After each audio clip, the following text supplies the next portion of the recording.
하나님 말씀은 오늘은 사무엘하 3장 2절부터 보시겠습니다. 사무엘하 3장 2절입니다. 다윗이 헤브론에서 아들들을 낳았을 때 맏아들은 암논이라 이스라엘 여인 아히노암의 소생이요 둘째는 길르압이라 갈멜 사람 나발의 아내였던 아비가일의 소생이요 셋째는 압살롬이라 그술왕 달메의 딸 마아가의 아들이요 넷째는 아도니아라 학깃의 아들이요 다섯째는 스바데야 아비달의 아들이요 여섯째는 이드르암이라 다윗의 아내 에글라의 소생이니 이들은 다윗이 헤브론에서 낳은 자들이더라. 아멘. 다윗이 지난번에 헤브론에서 왕위에 올랐습니다. 그리고 북쪽 이스라엘에서는 아브넬이 사울의 아들 이스보셋을 데려가서 왕으로 옹립했지요. 이렇게 해서 졸지에 두 나라가 되었습니다.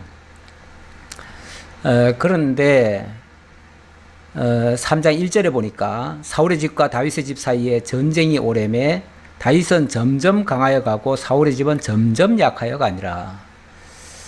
이제 세월이 좀 지났습니다. 한 2년 정도 지났다고 지난번에 이야기를 했어요.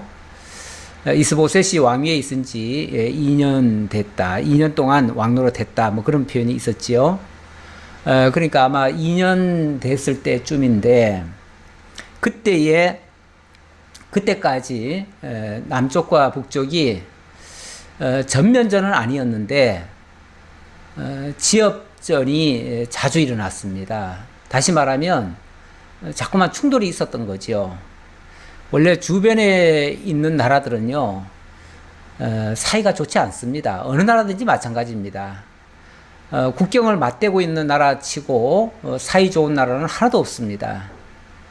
국경에는 그래서 항상 분쟁이 있어요. 근데 그게 얼마나 관리를 잘 하느냐에 따라서 평화가 좀 유지되기도 하고, 그렇지 않으면은 그 평화는 마치 유리창이 깨지듯이 금방 깨어지는 평화입니다. 위험하죠. 그래서 정말 이 국경을 맞대고 있는 나라들은 서로 간에 조심을 해야 돼요. 서로를 자극하면 안 돼요. 어떤 경우에도 자극하면 안 되고, 서로를 어찌 보면 공생으로 여기고 그냥 가야 되는 거예요. 가야 되는데 물론 할 수만 있으면은 하나가 되는 게 가장 좋지요. 그래서 지난번에도 하나가 되려고 한번 시도는 했었는데 그때도 아브넬이 결국은 일을 좀 망쳤어요. 그래가지고 괜히 아사헬만 죽이고 그것 때문에 서로가 사이가 더 나빠졌어요. 그런데 이렇게 충돌이 있을수록 한쪽은 점점 강화해지고 한쪽은 점점 약해져 갑니다. 자, 다윗은 강해져 갔다고 그러는데 다윗이 강해졌다는 하나의 증표가 뭐냐면 다윗이 헤브론에서 여럿과 결혼을 했지요. 지금 오늘 소개된 사람이 총 6명인데요. 6명과 결혼을 했는데 사실 왕이 되기 전에 두 사람의 결혼을 했지요. 했어요. 했고 그 다음에 4명을 더 얻은 겁니다. 그런데 이 왕위에 올라서 결혼을 좀 많이 하게 되는 거, 물론 오늘날의 시각으로 보면 이거는 옳지는 않지요. 윤리적으로도 안 되고요. 그리고 또 성경적으로도 우리 하나님께서는 영이 유효하실지라도 오직 한 여자만 지었다 그랬습니다. 다시 말하면 일부 일처만 허락하셨다는 얘기예요. 그런데 이렇게 여러 아내를 거느리는 것은 사실은 왕이 삼가해야 될 일입니다. 그런데 아직 다윗 왕국이 제대로 정착이 된 건 아니고요. 그러다 보니까 과거에 역사적으로 전통적으로 있어 왔던 방식을 그대로 따르기도 하는데요. 과거의 그 왕정 시대 때는 왕들이 굉장히 그 아내들을 많이 얻게 되지요. 특히 우리나라에도 보면은 성군이라 일컬어지는 왕들 중에서도 아내를 많이 얻은 왕들이 많아요. 뭐 세종대왕도 그렇고요. 그런데 그런 게 허물이 되지 않습니다. 그 당시는 그렇다는 얘기예요. 지금 시각으로는 분명히 허물인데 그 왕정 시대 때의 기준으로 보면 아내를 많이 얻는다고 하는 것은 일종의 그 국력을 이렇게 자랑하는 모습일 수도 있어요. 왜 그러냐면 결혼이라고 하는 게 뭐 하고 싶다고 아무나 할 수 있는 게 아니잖아요. 그것도 힘이 있어야 하는 거예요. 다시 말하면 국력이 있어야 이 왕들의 결혼이 이루어집니다. 이 왕들의 결혼은 일반인들의 결혼과는 또 달라요. 일반인들의 결혼은 뭐 마음에 드는 사람 결혼한다고 치고 이 왕들은요, 내가 꼭 마음에 들어서가 아니라 주변의 이웃 나라들이 자기네 공주를 자꾸만 보내줍니다. 왜 그러냐면 서로 화친하자고요. 서로 싸우지 말자고요. 그래서 이런 결혼을 정략적 결혼이라고 그러죠. 그러니까 왕들의 결혼은 한편에서는 정략적인 결혼이 많아요. 그래서 나라가 크면은 클수록 주변 나라들이 자꾸만 화친을 하자고 와요. 그러다 보니까 나중에 보면은 태평성대를 이뤘던 솔로몬 시대 때 사실 그 주변의 모든 나라들이 다 공주들을 보내는 바람에 솔로몬이 엄청나게 많은 여자들을 아내로 맞이하게 되지요.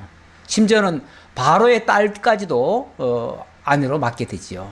네. 그만큼 주변의 강대국들마저도 무시하지 않고 사이좋게 지내고 싶어가지고 싸우지 않고 사이좋게 지내고 싶어가지고 자꾸만 공주들을 보내주는 거예요. 네. 그러다 보니까 그래서 그런 측면에서 이 아내를 많이 얻었다는 것은 바로 국력의 상징이기도 하다.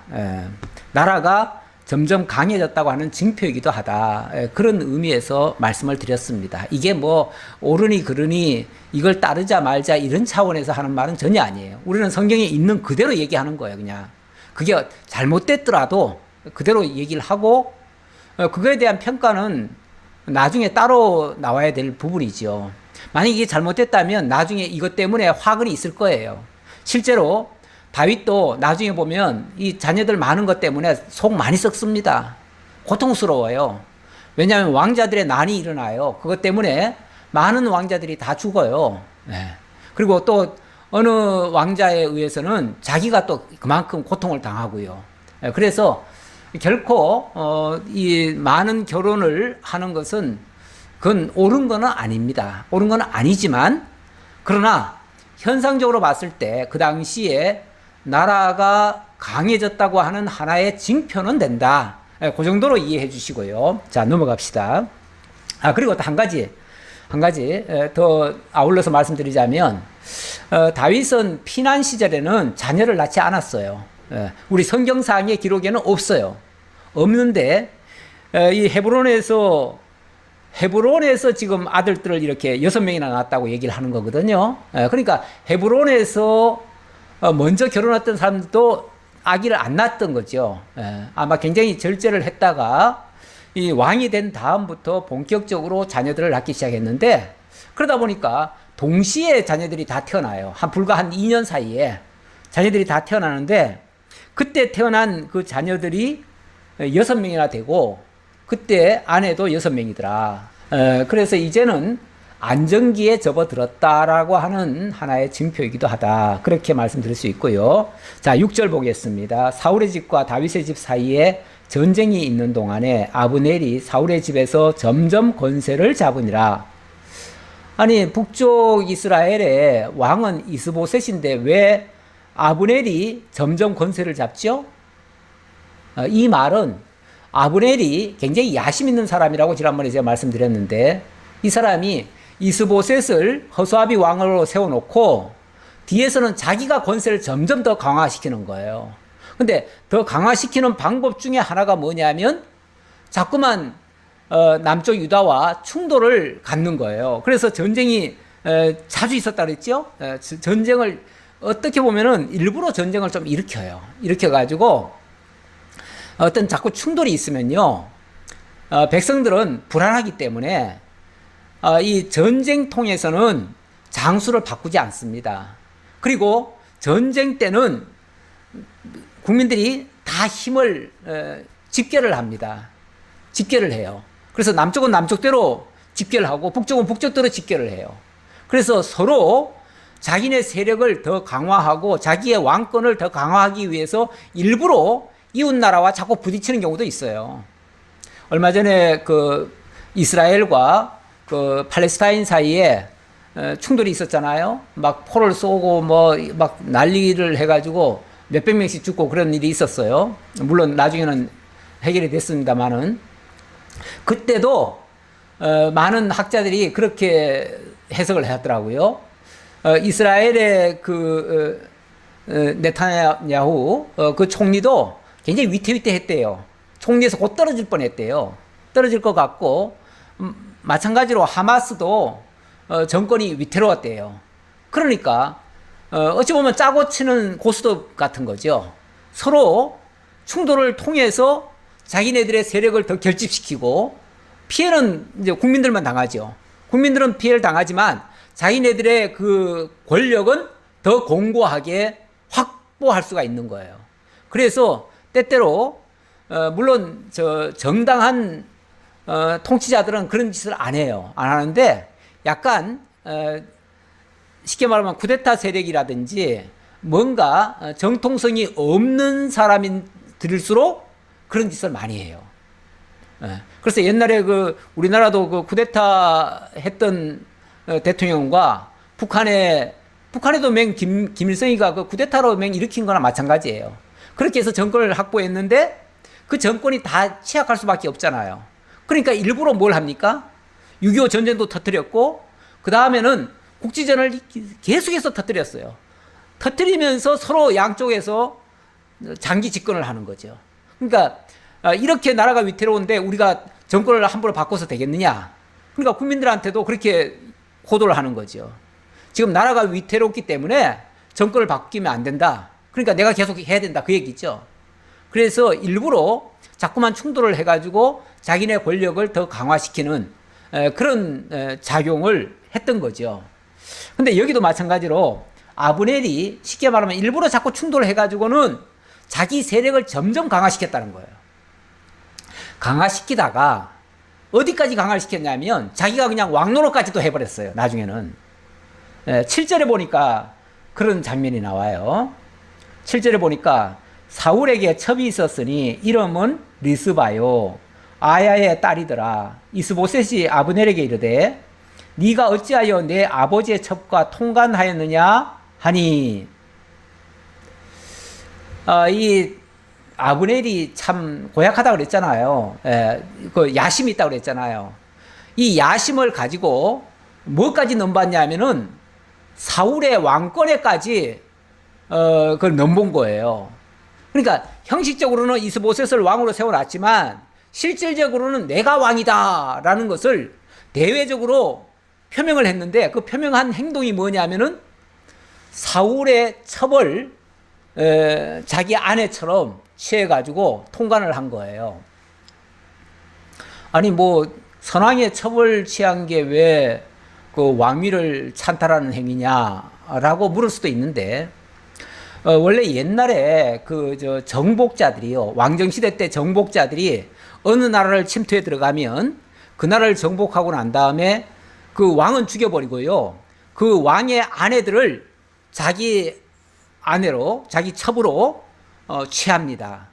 그렇게 함으로써 내가 이 사람이 가지고 있던 모든 권세를 내가 장악했다, 내가 빼앗았다.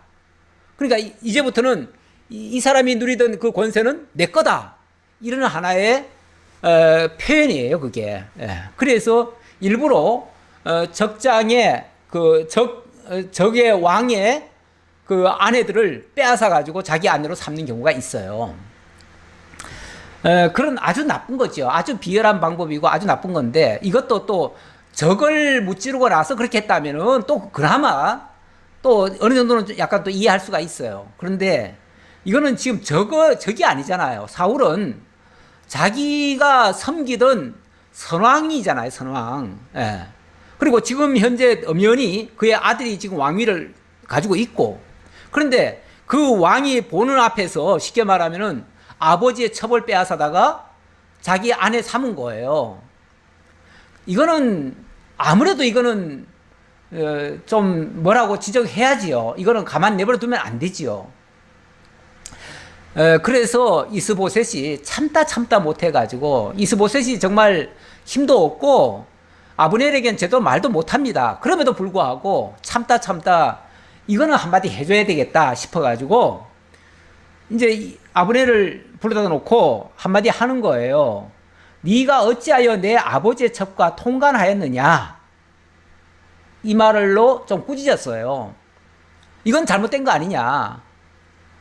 아마 이렇게 단호하게 얘기한 게 아니라 이건 잘못된 거 아니요, 이러시면 안 되잖아요. 아마 이 정도로 얘기했겠지요. 좀 불만은 있어도 뭐 매몰차게는 못하지요. 그런데 이 말을 듣고 아브넬이 발끈합니다. 아브넬이 이스보셋의 말을 매우 분하게 여겨 이르되, 내가 유다의 개머리냐? 내가 오늘 당신의 아버지 사울의 집과 그의 형제와 그의 친구에게 은혜를 베풀어 당신을 다윗의 손에 내주지 아니하였거늘 당신이 오늘 이 여인에게 관한 허물을 내게 돌리는도다.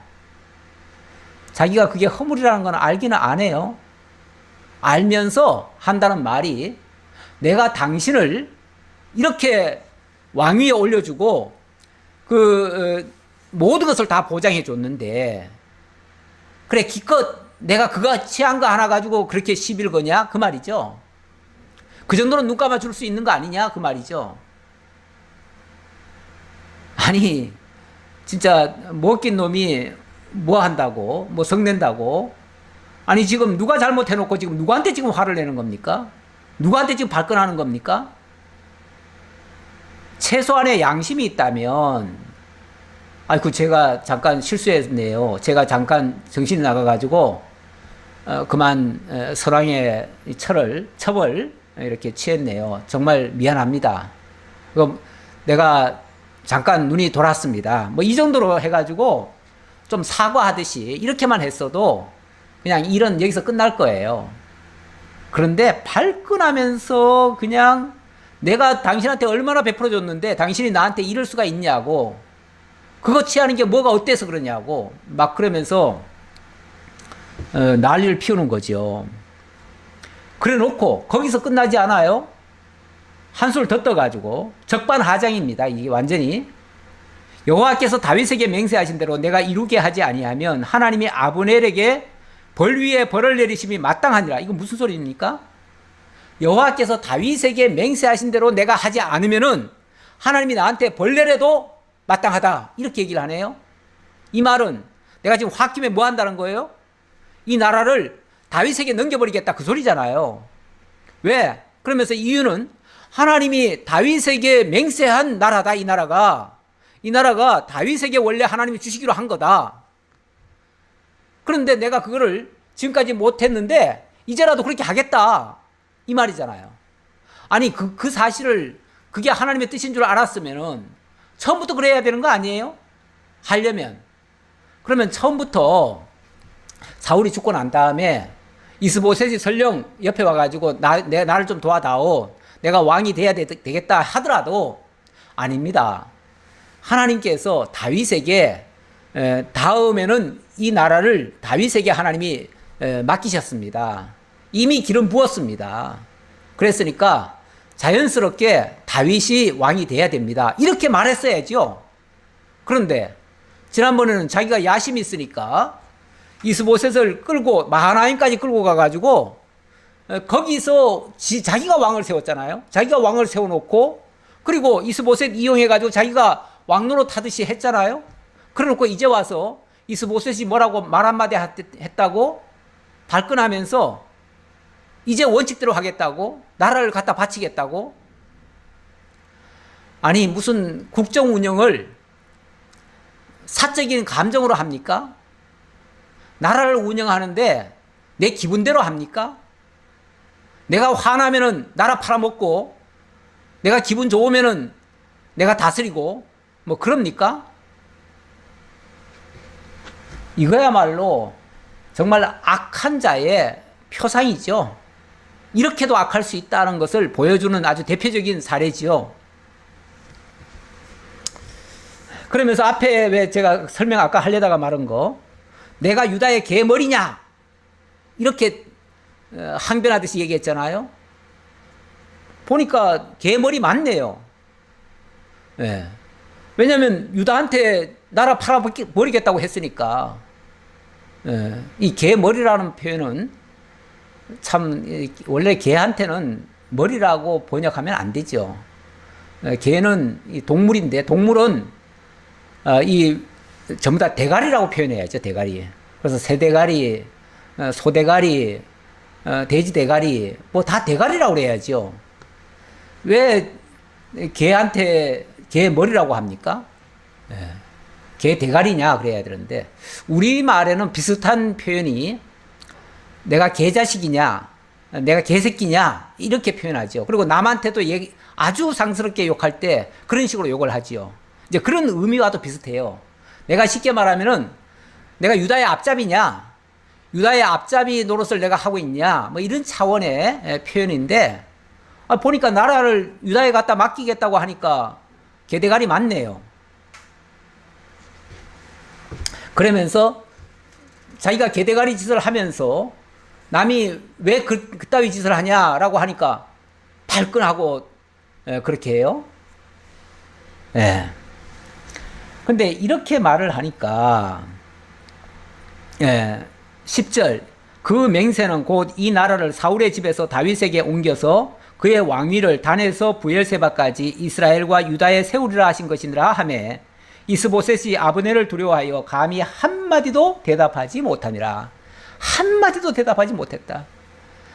사실 이거 진짜 이거 뭐 말도 안 되는 소리 막 어거지를 지금 쓰고 있는데 호통을 치고 당장 뭐 여봐라 하고 저는 당장 잡아 넣어라 그래야 될 판인데 힘이 없어요. 힘이 없어.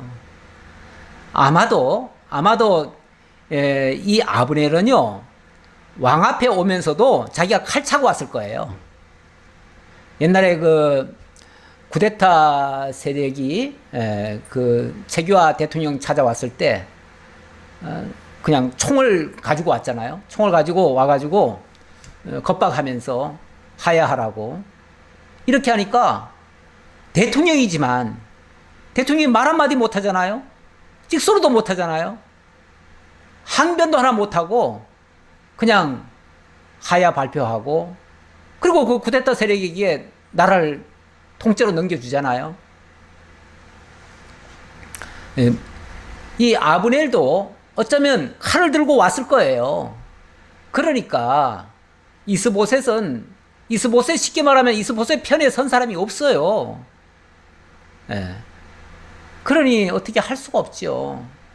이 무력 앞에는 죽인다는데 뭐 더 이상 실제로 아마 죽인다고 하면 진짜 죽일 거예요 아마. 만약 여기서 한마디만 더 하면 죽일지도 몰라요 실제로. 이런 사람하고는 사실은 대화가 안 됩니다. 대화도 안 되고 뭐 참 이런 사람 믿고 왕노릇 하는 것도 웃기고요. 차라리 자기 분수 알고 나는 왕노릇 못하겠습니다 하고 내려왔어야 돼요 처음부터. 그리고 아마 왜 이스보셋이라고 몰랐겠어요. 하나님의 뜻은 다윗에게 있다는 거 다 알지요. 그런데 그냥 아브넬이 시키니까 시킨다고 해요?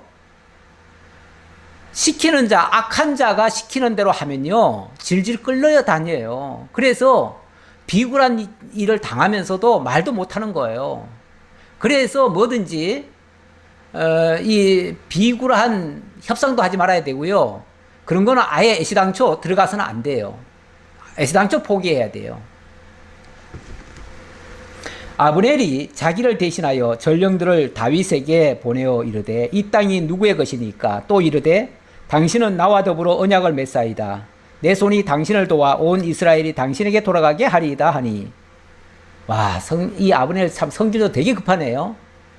금방 그렇게 흥분해가지고 막 큰 소리 쳐놓고는 당장 전령을 보내가지고 다윗에게 보내가지고 다윗 왕께서 저와 약조만 해주신다면 제가 이 나라를 당신께 바치겠습니다. 이런 식으로 얘기하네요. 그 약조라는 건 뭐겠어요? 나와 언약을 맺사이다 이 말은 뭐겠어요? 나 쉽게 말하면 지위, 권세 뭐 이런 것만 확보해 준다면, 그것만 보장해 준다면 나는 이 나라를 통째로 바치겠습니다.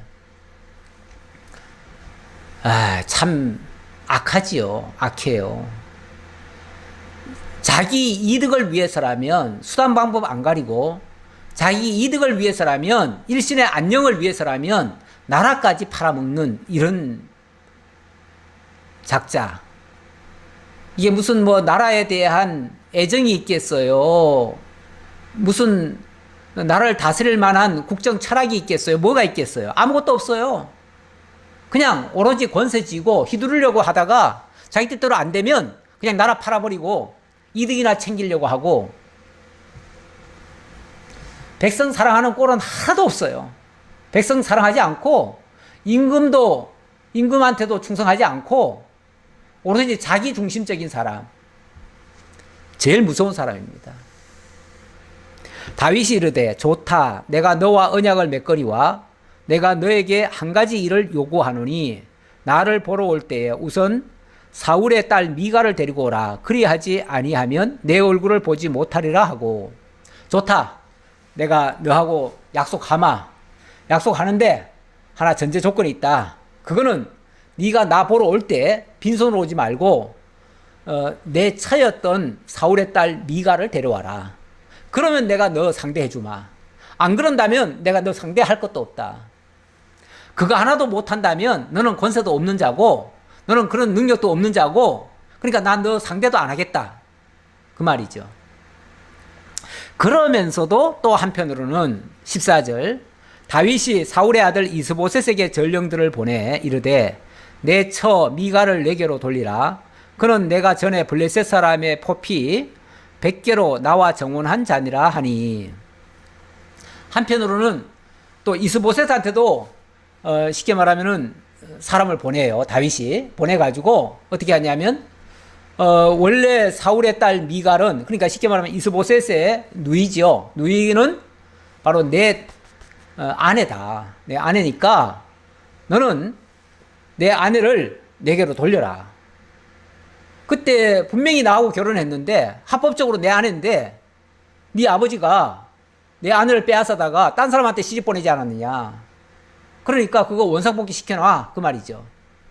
그러면서 이것을 지금 아브넬에게는 미갈 데려와라 했고, 이스보셋한테는 그 미갈을 쉽게 말하면 아브넬한테 붙여줘라, 이제 그 얘기죠. 붙여줘라, 뭐 그런 얘기예요. 그래서 아브넬을 통해서 그 미갈을 내게로 보내주면 내가 아브넬과 쉽게 말하면 약조를 할 거다.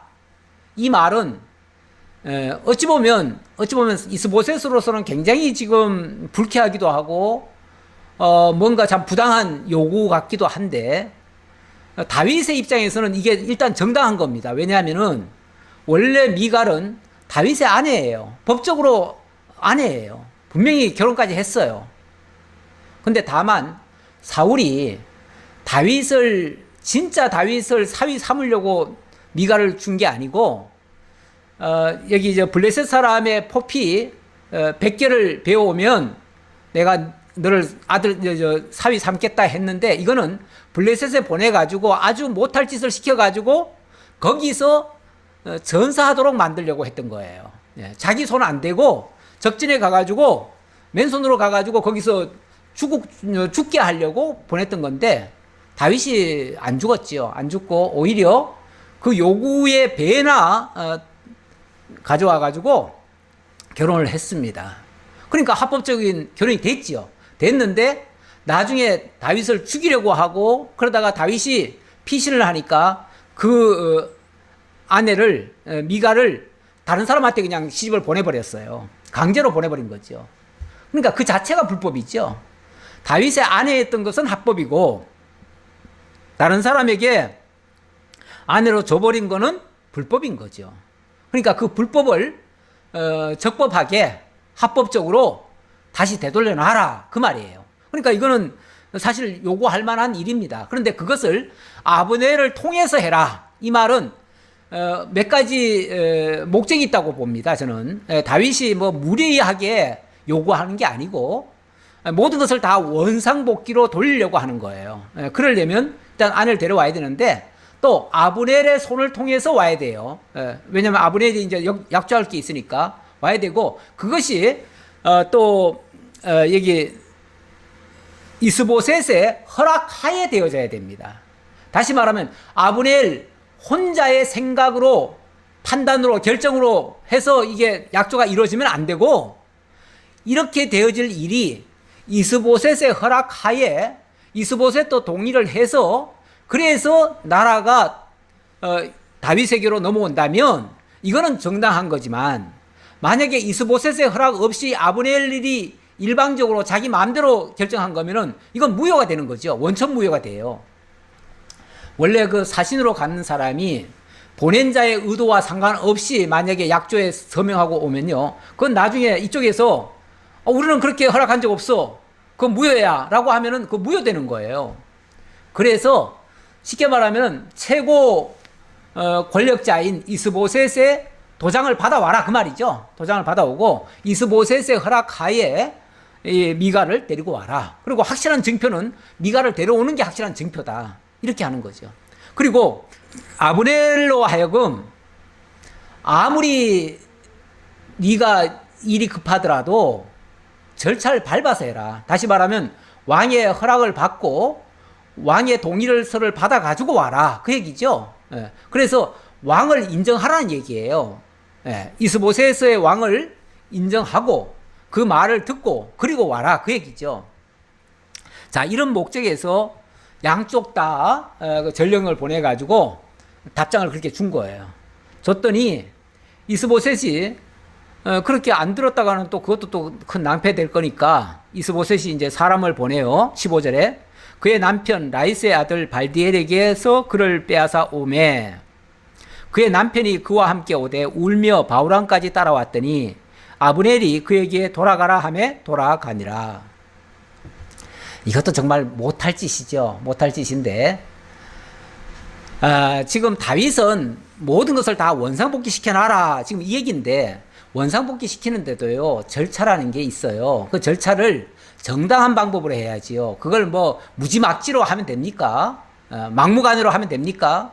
성질대로 하면 됩니까? 그게 모든 것은 원래 지금 우리나라는 민주주의인데요. 민주주의는 결과보다 그 과정을 더 중시합니다. 다시 말하면 과정에서 합법적이 아니면요 나중에 이루어졌다가도 그걸 불법으로 드러나요. 뭐 오죽하면은 뭐 해외로 도망가려고 하는 사람 잡아 넣었더니 아주 정말 그 당연히 잡아 넣어야 될 사람인데 잡아 넣었더니 그것도 검찰이 그렇게 했는데 그런데도 불구하고 뭐 절차를 조금 잘못 밟았다나 어쨌다나 하면서 그 절차 잘못 밟았다고 해가지고 그렇게 잡아놓은 사람을 지금 걸어가지고 지금 고발해가지고 지금 재판받게 하잖아요. 네. 절차가 정당하지 않으면은 결과가 아무리 좋아도 그것도 옳지 않다는 거예요. 네. 그런데 자 이스보셋이 자기 누이를 이제 데려와야 됩니다. 데려오면 어쨌든 아버지가 잘못했잖아요. 그러면은 그 남편에게 사과를 하고 정말 어떻게 보면 보상도 하고 정말 잘못했다. 우리가 잘못했다. 하지만 진짜 남편은 다윗이니까 다윗에게 돌려줘야 된다. 그렇게 설득을 해가지고 합의를 해서 본인이 허락하면 그때 데려와야 되는 거 아니겠어요? 조금 시간이 걸리더라도 그래야 될 텐데 이스보셋이 강자 아브넬 앞에서는 쩔쩔매면서 백성들한테는 또 힘없는 백성들은 마구잡이로 또 부리네요. 이 사람도 그러니까 옳은 게 아니죠. 그래서 그 남편한테 가서는 강제로 그래서 빼앗아 왔다 그러잖아요. 빼앗아 왔다는 거는 강제로 끌고 왔다는 얘기예요. 강제로 끌고 오니까 그 아내를 빼앗긴 그 발디엘이죠. 그 발디엘이 펑펑 울면서 이러시면 안 됩니다 하면서 계속 따라오면서 그냥 붙잡고 난리를 치는 거예요. 그러니까 이제 그렇게 해가지고 이제 아브넬에게 넘겨주려고 했잖아요. 그러니까 아브넬이 그 장면을 보고는 너 당장 돌아가. 너 계속 따라오면 너 죽여버릴 거야. 그러니까 겁먹고 그 사람이 그냥 울면서 그냥 가버렸대요.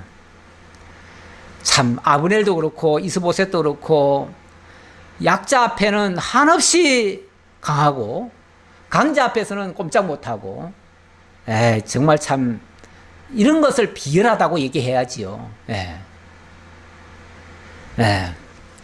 자 그래놓고 자 이제 다윗에게 넘어가서 이제 약조하면 됩니다. 약조하면 되는데 문제는 다윗이 쉽게 말하면 원리 원칙대로 하라고 하잖아요. 그러니까 원리 원칙대로 하기 위해서 지금 나라를 쉽게 말하면 다윗에게 넘기는 일, 중차대한 일을 해야 되는데 그냥 자기가 가가지고 기분 내키는 대로 할 수는 없잖아요.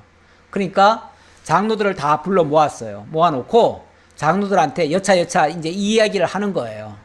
그래서 장로들한테 쉽게 말하면 다 사인을 하게 하는 거예요. 자, 이제부터 이 나라를 다윗에게로 넘긴다. 너 사인해. 다 사인하게 하는 거죠. 사인하게 하는 장면이 17절입니다. 아브넬이 이스라엘 장로들에게 말하여 이르되 너희가 여러 번 다윗을 너희의 임금으로 세우기를 구하였으니 이제 그대로 하라. 여호와께서 이미 다윗에 대하여 말씀하시기를 내가 내 종 다윗의 손으로 내 백성 이스라엘을 구원하여 블레셋 사람의 손과 모든 대적의 손에서 벗어나게 하리라 하셨음이니라 하고, 어찌 보면 이제는 뭐 너들 말 들어줄게 하는 식으로, 아니 지 욕심에 따라서 지금 하면서 무슨 또 백성들 핑계대고 장로들 핑계댑니까? 장로들한테는 쉽게 말하면 좋게 얘기해가지고 장로들 사인하게 만드는 거죠. 그래놓고 아브넬이 또 베냐민 사람의 귀에 말하고 아브넬이 이스라엘과 베냐민의 온 집이 선하게 여기는 모든 것을 다윗의 귀에 말하려고 헤브론으로 가니라. 그 다음에는 어쨌든 이스보셋은 베냐민 지파 사람이고 이 사울 왕가가 원래 기브온에 있었어요. 그러니까 이 베냐민 사람들 설득하는 게 또 관건이에요. 그런데 여기도 가서 이제 베냐민 사람들한테도 설득을 했다고 하는데 제가 봤을 때는 거의 반강제가 아닐까 싶어요. 제가 아까 쿠데타 세력들이 그 대통령 찾아가가지고 총 들이밀면서 그 하야하라고 그리고 거기다 사인하게 했듯이 아마 그렇게 하지 않았을까 싶어요. 그렇게 해서 자기 일단은 목적을 달성한 다음에 준비를 다 한 거죠. 준비 작업을 다 해가지고 이제 헤브론으로 기쁜 마음으로 왔습니다. 아브넬이 부하 20명과 더불어 헤브론에 이르러 다윗에게 나아가니 다윗이 아브넬과 그와 함께한 사람을 위하여 잔치를 배설하였더라. 어쨌든 나라를 넘겨주러 온 사람이니까 후대를 해야지요. 그래서 다윗이 일단은 후대를 했습니다. 아브넬이 다윗에게 말하되 내가 일어나 가서 온 이스라엘 무리를 내 주 왕의 앞에 모아 더불어 언약을 맺게 하고 마음에 원하시는 대로 모든 것을 다스리시게 하리이다 하니 이에 다윗이 아브넬을 보내매 그가 평안히 가니라. 아주 큰 소리를 치죠. 왕이시여, 제가 돌아가서 이스라엘 전체 사람들한테 이제부터는 전부 다 다윗을 섬기도록 그렇게 제가 다 설득하고 백성들을 일체 반항하지 못하도록 제가 다 막아주겠습니다. 어려운 일 있으면 제가 다 막겠습니다. 제가 책임지고 백성들 마음 다 왕께로 돌이키겠습니다. 어떻게 하려는 방식인지는 뻔해요. 협박으로 하겠지요. 앞에서도 장로들한테도 그렇게 했을 테고 앞으로도 그렇게 하겠지요. 그러니까 제가 책임지겠습니다. 그 얘기죠. 그러니까 알았다. 그렇게 하도록 해라 하고 그냥 보냈어요. 어차피 뭐 다윗의 입장에서는 나라를 다 하나로 지금 통합하는 게 우선 급하니까 아브넬이 어쨌든 그 일을 하겠다고 지금 나섰으니까 하라고 한 거죠. 하기는 하는데 좀 좋은 방식으로 했으면 좋겠는데 별로 그렇게 좋아 보이지는 않아요. 좋아 보이지는 않는데 어쨌든 이렇게 해서 뭔가 조짐은 괜찮아요. 이렇게 해서 뭐 나라가 빨리 통일이 되고 전 이스라엘이 다윗을 섬기게 되면 좋지요. 그러면 이제 나라가 안정이 되고 바로 통일 왕국이 이루어지죠. 자, 그런데 항상 그 호사다마라고 할까요? 좋은 일이 있을 때는 꼭 안 좋은 일이, 마 같은 것이 하나 끼기도 해요. 다윗의 신복들과 요압이 적군을 치고 크게 노력한 물건을 가지고 돌아오니 아브넬은 이미 보냄을 받아 평안히 갔고 다윗과 함께 헤브론에 있지 아니한 때라. 예, 22절부터 요압이 등장을 합니다. 그런데 앞서 아브넬을 맞아가지고 잔치할 때는요, 요압이 없었어요. 왜 그러냐면 요압은 지금 블레셋이 자꾸만 이렇게 침공을 해 들어와가지고 사울이 없는 틈을 타가지고 자꾸만 영토를 더 확장하려고 그들이 계속 공격을 해왔거든요. 그러니까 요압이 그럴 때마다 나가가지고 그들을 막아줬어요. 그 일을 하느라고 이 장면을 못 본 거예요. 이 사실을 몰랐던 거예요. 그런데 이제 승리하고 기분 좋게 돌아왔는데 이 아브넬이 다녀갔다는 거예요. 그래서 23절 요압 및 요압과 함께한 모든 군사가 돌아오며 어떤 사람이 요압에게 말하 이르되 넬의 아들 아브넬이 왕에게 왔더니 왕이 보내어 그가 평안히 갔나이다 하니 요압이 왕에게 나아가 이르되 어찌하심이니까 아브넬이 왕에게 나아왔거늘 어찌하여 그를 보내 잘 가게 하셨나이까? 도대체 아브넬은 왜 왔고 아브넬과 무슨 얘기하셨고 그리고 아브넬을 왜 곱게 보내줬습니까? 그 얘기죠. 그랬더니 이제 다윗이 자초지종 얘기했을 거 아니에요? 아브넬이 이런 생각을 가지고 있고 이제 나라를 이제 하나로 합치려고 한다. 그래서 나라를 통째로 다 넘겨주려고 한다. 그 증표로서 내 안에 미갈도 데려왔다. 이게 증표다. 이렇게 이제 얘기를 했지요. 했더니 25절 왕도 아시려니와 넬의 아들 아브넬이 온 것은 왕을 속임이라. 그가 왕이 출입하는 것을 알고 왕이 하시는 모든 것을 알려 함이니이다 하고 왕이시여 아브넬 이놈은 아주 교활한 놈이고 아주 악한 놈입니다. 앞에서도 얼마나 우리를 배신했습니까? 지금 사실 그렇죠. 가만히 보면요 아브넬은 배신의 아이콘이에요. 왜 그러냐면 지금은 뭐 나라를 합쳐주겠다고 얘기는 하지만 이것도 엄밀하게 말하면 처음부터 나라를 합칠 생각이 있었습니까? 없었어요.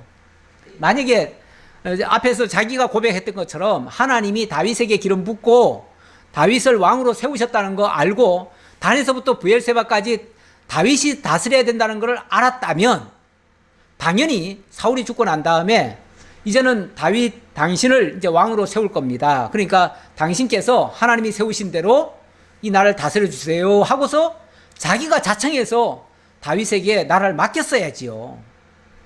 하나님의 뜻이라고 그거는 알면서도 일단은 자기가 이스보셋을 앞세워가지고 자기가 기브온에서도 안 하고 저기 마하나임까지 끌고 가가지고 거기서 왕을 세웠잖아요. 이거는 벌써 일종의 쿠데타 한 거 아니에요? 네. 그렇게 하고 거기에 자기 야심을 더 넣어가지고 이스보셋을 완전히 허수아비 만들어 놓고 자기가 왕권을 휘두르지 않았나요? 그랬고 또 지난번에 왜 우리 이렇게 나뉘어서 살 게 아니라 같이 합치자 그러면서 뭐 대표로 12명씩 뽑아가지고 우리 대결해가지고 이기는 쪽으로 나라 하나 합치자 그때 약속했잖아요. 그래 놓고 저들이 패하니까 어떻게 했습니까? 그냥 도망가 버렸잖아요. 그냥 도망가는 거를 아사엘이 뒤쫓아가다가 결국 아사엘을 죽게 만들었는데 그것도 엄밀하게 말하면 그것도 배신입니다. 왜? 약속대로 한 게 아니잖아요. 졌으면은 깨끗이 우리가 졌다. 그러니까 이제 나라를 너희에게로 넘기겠다. 이렇게 했어야 되는데 안 했잖아요. 그러니까 이번에도 마찬가지입니다. 이번에도 지난번에도 그렇게 매번 거짓말을 했는데 이번에도 왕을 속이고 어떤 기회를 엿봐가지고 나중에는 역공을 하려고 하는 짓이지 절대 그 사람의 마음 중심에 왕에게 이 나라를 넘기려고 하지 않을 겁니다. 한마디로 요압은 다윗의 말을 고지 안 들었어요. 못 믿겠다는 거죠. 그리고 무엇보다도 아브넬이 믿어지지 않는다 그 말이죠. 정당한 생각이에요. 제가 봐도 정당한 생각이에요. 그래서 그 다음부터는 이제 다윗하고 또 얘기해봤자 다윗은 자꾸 못하게 할 테고요. 그러니까 자기가 직접 행동에 나섭니다. 이에 요압이 다윗에게서 나와 전령들을 보내 아브넬을 쫓아가게 하였더니 시라 우물가에서 그를 데리고 돌아왔으나 다윗은 알지 못하였더라. 다윗 몰래 아브넬을 다시 데려오게 한 거예요. 자, 일단 가서는 그랬겠지요. 왕께서 지금 잠깐 보자고 하십니다. 할 얘기가 좀 남았다고 합니다. 이렇게 얘기했겠죠. 그러니까 아브넬은 왕이 나한테 할 말이 더 있나 보다. 그리고는 그냥 의심 없이 그냥 온 거지요. 그런데 27절 아브넬이 헤브론으로 돌아오매 요압이 더불어 조용히 말하려는 듯이 그를 데리고 성문 안으로 들어가 거기서 배를 찔러 죽이니 이는 자기의 동생 아사헬의 피로 말미암음이더라. 아사헬이 아니라 아브넬은 전혀 의심 없이 좀 전에 아주 좋게 하고 갔잖아요. 그러니까 전혀 의심 없이 그냥 왔는데 요압이 잠깐 나하고 얘기 좀 하자 그러더니 갑자기 그냥 칼을 들이대고 그냥 찔러 죽여버리는 거예요. 이제 왕을 만나러 오는 거니까 아마도 원래 그 적장이나 다른 나라 사람은요, 그 왕을 아련할 때 무기를 소지할 수가 없습니다. 그래서 이제 아마 무장 해제하고 들어갔겠죠. 그런데 요압이 그냥 칼 가지고 바로 찌르니까 어떻게 그냥 대처할 새도 없이 죽고 말았지요. 그 후에 다윗이 듣고 이르되 넬의 아들 아브넬의 피에 대하여 나와 내 나라는 여호와 앞에 영원히 무죄하니 그 죄가 요압의 머리와 그의 아버지의 온 집으로 돌아갈지어다. 또 요압의 집에서 백탁병자나 나병 환자나 지팡이를 의지하는 자나 칼에 죽는 자나 양식이 떨어진 자가 끊어지지 아니할지로다 하니라. 일종의 저주죠. 저주인데 쉽게 말하면 앞으로 무슨 잘못된 일이 있다면 그것은 요압 때문이다. 그 얘기죠. 요압 때문이다. 그렇죠. 요압이 어찌 보면 지금 공적인 일, 나라를 위하는 일에 자기 사적 감정을 앞세웠습니다. 원래 공무를 담당하는 사람은요, 어떤 경우에도 사적 감정을 앞세우면 안 됩니다. 그거는 이미 공적인 자격을 잃은 사람이에요. 그런 사람은 공무원 되면 안 됩니다. 지금도 마찬가지예요. 사리 사욕을 취하려고 하는 사람은 절대 공무원 되면 안 됩니다. 공무원이라는 말은, 이 공인이란 말은요, 공이라고 하는 것은 다수 전체를 위하는 사람이에요.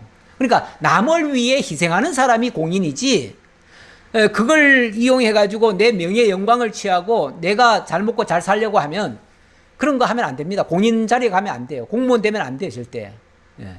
그런 사람은 그냥 사기업 차려야죠. 장사해야죠, 장사.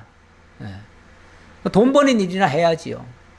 돈 버는 일도 하고 공무원도 하고 공권력을 이용해 가지고 자기 사욕을 취하겠다고 하는 사람들은 굉장히 정말 악한 사람들입니다.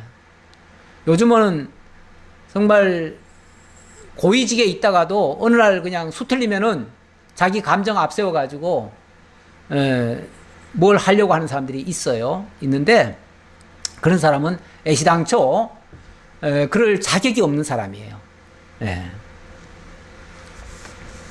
요압과 그의 동생 아비새가 아브넬을 죽인 것은 그가 기브온 전쟁에서 자기 동생 아사헬을 죽인 까닭이었더라. 완전히 사적인 감정을 앞세워서 결국은 나라의 중요한 대사를 그르친 겁니다. 국제 간에도요, 큰 것 때문에 전쟁이 일어나는 게 아니라 사소한 것 때문에 전쟁이 일어난다고 말씀드렸잖아요. 이 사적인 감정 같은 게 앞서면요, 모든 거 다 그르칩니다.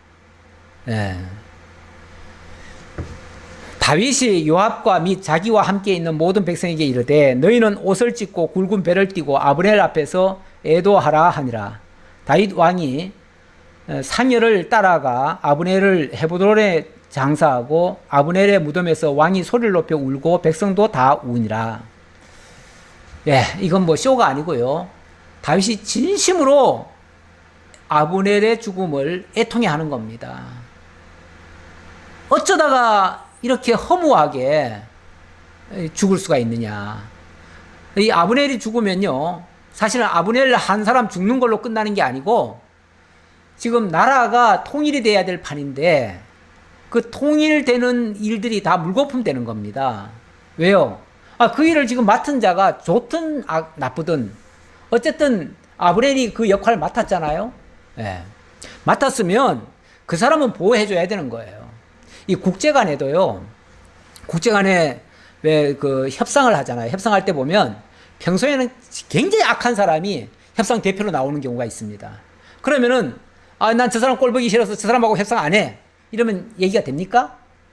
그때는요, 아무리 나를 욕을 하고 나를 막 저주하고 뭐 했던 사람이라도 협상 상대가 되는 겁니다. 그래서 어쨌든 그와 협상을 해야 돼요. 가끔 북한과 우리나라가 그런 사이 아닙니까? 그렇게 우리를 평소에 정말 그 욕을 하고 대통령을 뭐 깔아뭉개고 뭐 우리나라를 완전히 다 막 그렇게 욕을 하는데 그래도 협상할 때는 어떻게 합니까? 그 사람들과 같이 협상해야죠. 어떻게 합니까? 그리고 그 사람이 만약 우리나라에 왔다. 그럼 그 사람의 생명은 우리가 보장을 해줘야 돼요. 근데 만약 우리가 보장을 안 해줬다? 그래서 그 사람이 여기 왔는데 만약에 해를 당했다? 그러면 이게 전쟁 날 일이에요. 예. 그 사람이 아무리 좋은 걸 가지고 뭘 하려고 했었다가도 여기서 죽는 순간 모든 게 다 무효가 되는 거예요. 그럼 전쟁 나요, 진짜. 그러면은 통일 왕국은 완전히 요원해지고 모든 일은 다 그르칩니다. 결국 사적 감정으로 모든 일을 다 망쳐버린 결과가 되어버렸어요. 이걸 이 다윗은 너무 애석해 여기고 그걸 애통해서 지금 이 말을 해주는 거예요. 그러면서 왕이 아브넬을 위하여 애가를 지어 이르되 아브넬의 죽음이 어찌하여 미련한 자의 죽음 같은고 네 손이 결박되지 아니하였고 네 발이 착고에 채이지 아니하였거늘 불의한 자식의 앞에 엎드러진 같이 네가 엎드러졌도다 하매 온 백성이 다시 그를 슬퍼하여 우니라. 그렇죠? 아니 뭐 어디 전쟁터에 나가서 죽은 것도 아니고 아무런 뭐 누가 꽁꽁 묶어놓은 것도 아닌데 왜 죽어요? 왜? 명색이 군 사령관까지 하는 사람이 군인 출신이 누가 칼 휘두른다고 거기에 죽어야 되나요? 예. 물론 뭐 기습을 당하니까 어쩔 수가 없긴 없는데 그만큼 애통하다는 걸 얘기하는 거예요. 그러면서 석양에 뭇 백성이 나와 다윗에게 음식을 권하니 다윗이 맹세하여 이르되 만일 내가 해지기 전에 떡이나 다른 것 모든 것을 맛보면 하나님이 내게 벌 위에 벌을 내리심이 마땅하니라 하며 온 백성이 보고 기뻐하며 왕이 무슨 일을 하든지 무리가 다 기뻐하므로 이날에야 온 백성과 온 이스라엘이 넬의 아들 아브넬을 죽인 것이 왕이 한 것이 아닌 줄을 아니라. 왕이 한 행동이 아니었음을 알았다. 이게 중요한 겁니다. 사실 이렇게 인식이 안 되면요, 이거 진짜 전쟁이 일어날 일입니다. 예. 그런데 다행스럽게 다윗은 이 일을 굉장히 애석하게 여겼고 진짜 조문을 하고 지적 장례까지 치러주고 또 슬퍼하며 울기도 하고 또 그렇게 애가까지 지어서 부르기도 하고 이러니까 백성들이 그래 다윗이 한 게 아니었구나. 그렇지 다윗이 그렇게 할 리가 없지. 이러면서 다윗을 믿어줬다 그 말이에요. 사실은 이럴 필요가 있어요. 이렇게 인식을 시켜줄 필요가 있어요. 이거 안 하면 회복이라는 게 없습니다. 그래서 반드시 이렇게 되어져야 돼요. 자, 그래서 백성들도 기뻐했다 그 말이에요. 사실 이건 슬픈 일인데 슬픔 중에도 사람들의 그 진정성을 알게 되면 기쁘죠. 기쁠 수 있죠. 왕이 그의 신복에게 이르되 오늘 이스라엘의 지도자여 큰 인물이 죽은 것을 알지 못하느냐. 내가 기름 부음을 받은 왕이 되었으나 오늘 약하여서 스루야의 아들인 이 사람들을 제어하기가 너무 어려우니 여호와는 악행한 자에게 그 악한 대로 갚으실지로다 하니라. 자, 이번에는 좀 매정하지만 이 요압에게 좀 준엄하게 꾸짖는 그런 장면이죠. 그러면서 내가 왕이 되기는 됐지만 왕이면은 왕의 말이 정말 하나님의 말씀처럼 그렇게 신하에게 들려져야 될 거 아니에요? 그래서 신하가 어쨌든 왕의 말을 듣고 따라야 될 거 아니에요? 그런데 왕이 뭐라고 했는데도 그 말을 귀뚱이로도 안 듣고 그 말을 완전히 무시하고, 그리고 왕도 몰래 지 마음대로 아브넬을 쳐 죽여요? 결국은 왕이 제어를 못한 거죠. 못했는데 제어를 안 받은 거죠. 안 받았다는 거는, 그 제어를 안 받는다는 거는, 쉽게 말하면 왕의 지도를 안 받는다는 거는 어찌 보면 왕을 정면으로 대적한 거나 마찬가지예요. 그렇다고 해가지고 다윗이 요압을 바로 해치거나 벌을 할 수는 없어요. 왜냐하면 그동안 어쨌든 충성한 것도 있으니까. 그래서 당장 벌을 가하지는 않지만 거기에 대해서만큼은 하나님이 상응한 그런 벌을 주시기를 원한다, 그 얘기죠. 하나님이 갚으시기, 나는 안 갚는다, 그 말이죠. 나는 안 갚는다. 나는, 사실은 다윗은 누구한테든지 원수 갚듯이 그렇게 하지 않습니다. 그래서 나는 안 하지만 하나님께서는 이걸 뭔가 좀 깨닫기는 해줘야 될 거 아니겠어요? 요압이 자기 마음대로 하려고 하는 이 시도, 이거는 좀 깨달아야 될 거 아니에요? 이게 옳지 않다는 건 깨달아야지요.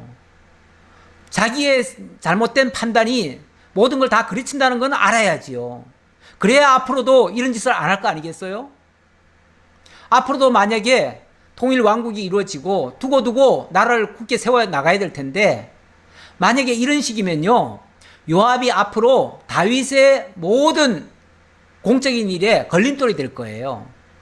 그렇게 되면 다윗 왕국을 건강하게 만드는 게 아니고 때마다 자꾸 위태롭게 만들어요. 나라가 잘 돼가는데 자꾸만 초를 치는 일이 발생이 되어져요. 실제로 나중에 이 요압이요, 무슨 짓까지 하냐면 그 아들 편에 서가지고 아들이 아버지를 반역하는데 거기에 앞장서요. 나중에 실제로 보면 그렇게 돼요. 그러다가 결국은 요압도 망하지요. 결국 이 말씀대로 되는 거예요. 여호와께서는 그 악한 자의 악한 대로 갚으실지로다 했는데 진짜 그렇게 갚음을 당하지요. 정말 안타까운 일입니다. 뭐든지 다 순조롭게 진리대로 원칙대로 이렇게 되어졌으면 좋겠는데, 인간의 그 악한 생각, 그 사심들이 들어가면 하나님의 뜻까지도 자꾸만 저버리는 경우가 있습니다. 우리는 이런 것은 좀 경계를 받아야 될 것이고요. 하나님 앞에 항상 순종하는 자세, 겸손한 자세, 자기를 좀 내려놓는 자세. 아브넬이나 요압, 결국은 이 군인들인데, 군인 출신들이 이 강직함도 있기는 하지만은 이게 너무 그냥 자기 중심적으로 나가가지고 무력 믿고, 원래 힘이 있으면은 사람들이 힘 믿고 그렇게 하는데 이런 것은 옳지 않습니다. 우리가 하나님 앞에서는 겸손해야 되고요, 왕 앞에서도 겸손해야 됩니다. 기도하겠습니다. 아버지 하나님, 감사합니다.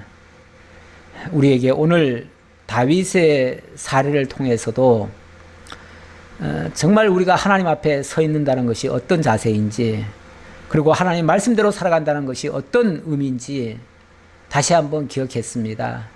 모든 것이 하나님의 말씀을 떠나서는 안 됩니다. 내 생각대로, 내 감정대로, 내 기분 따라 행하는 모든 일들은 다 악입니다. 그 결과는 엄청난 또 패착으로 나올 수도 있습니다. 아버지 하나님, 언제나 말씀 앞에 겸손할 줄 알고 자신을 내려놓고 순종하는 자세로 잘 감당할 수 있는 저희 모두가 되게 하옵소서. 함께 주옵심을 감사드렸고 예수님 이름으로 기도하옵나이다. 아멘.